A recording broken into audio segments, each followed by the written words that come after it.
আসসালামু আলাইকুম।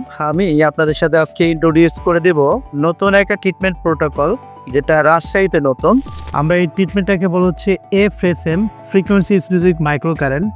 এই ফ্রিকোয়েন্সি স্পেসিফিক মাইক্রোকারেন্ট দিয়ে আমরা আসলে কি করতে পারি একটা রোগী? এটা এমন একটা ট্রিটমেন্ট প্রোটোকল যেটা দিয়ে যে কোনো নিউরোলজিক্যাল কন্ডিশনে অনেকটা ইমপ্রুভ করা যায়, like this stroke paralysis, like this একজন সিপি চাইল্ড।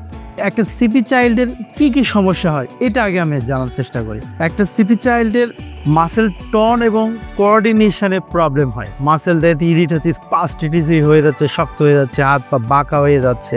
তারপর কোঅর্ডিনেশনে প্রবলেম হয়, ডাকলে তার কোনো কনসেন্ট্রেশন থাকে না, ডিসকমফোর্ট ফিল করে, পেন হতে পারে, পেটের ট্রাবল হতে পারে, প্যাশেন্ট খুবই ইরিটেট হইতে পারে, অস্থির হইতে পারে, ঠিকমতো ঘুমাবে না।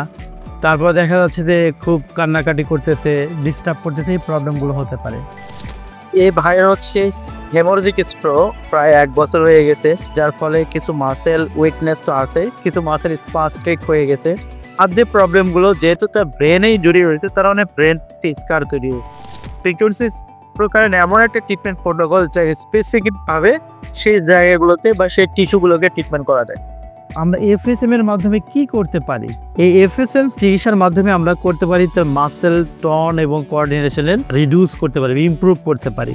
আবার কি করি, স্পাস্টিসিটি বা রিজিডিটি, যেটা শক্ত হয়ে যায়, হাত পা বাঁকা হয়ে যাচ্ছে, এটাকে আমরা রিডিউস করতে পারি, এটা কমিয়ে ফেলতে পারি বা স্বাভাবিক করে ফেলতে পারি। পেন এবং ডিসকমফোর্টটাকে রিডিউস করতে পারি বা কমাইতে পারি। যেটা ব্যাড নিউপ্লাস্টিসিটি ডেভেলপ করতেছে সেটাকে আমরা কমাইতে পারি এবং গুড নিউপ্লাস্টিসিটি ডেভেলপ করতে পারি।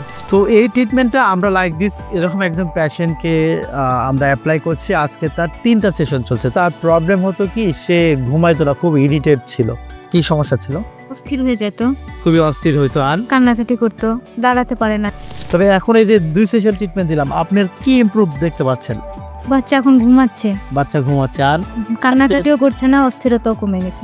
তার আজকে 3 সেশন চলছে, বাট 2 সেশন দেওয়াতে তার অস্থিরতা এবং কান্নাকাটিটা কমে আসে, বাচ্চা ঘুমাচ্ছে।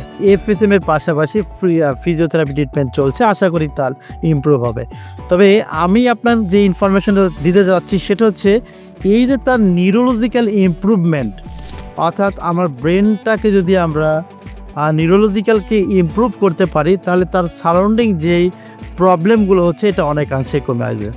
সুতরাং এফএসএম একটা আশীর্বাদ স্বরূপ চিকিৎসা পদ্ধতি হতে পারে লাইক দিস সেরিব্রাল পালসি বা সিপি চাইল্ডের জন্য।